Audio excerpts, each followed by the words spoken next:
Pale timu wafungue mpanzo wafungue. Haya, yeye kocha anataka ipigwe draft kuanzia nyuma hadi mbele. Ndio maana nakwambia yule kocha asipoboa. Pantev mmetuambia kwamba yupo sana na akili yake ndio mlioipenda, achana na vyeti. Huyu hajawahi kufundisha timu yoyote, klabu yake Yanga ndio ya kwanza. Hata kuwepo kwa muda huu unaona. Msikize nikwambie, mimi naamini Yanga uongozi wao ni wa mpira blaza.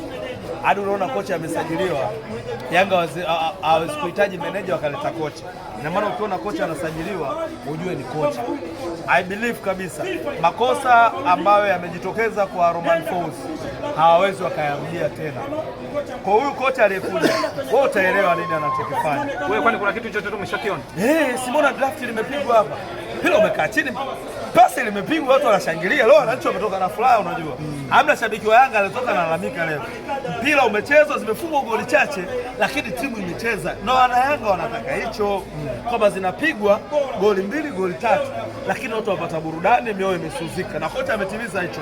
Sio unanielewa? Na ni kocha amekaa na timu siku 3. Sio unanielewa? Siku 3 unaona mpira uliopigwa jika nayo wiki, aika nayo mwezi. Kesho kutwa mnakwenda kucheza dhidi ya TRA. Unaiona Simba kupata matokeo ugenini? Sasa timu ndogo. Mziki, yaani sikiza nakwambia kitu kimoja. Timu yenye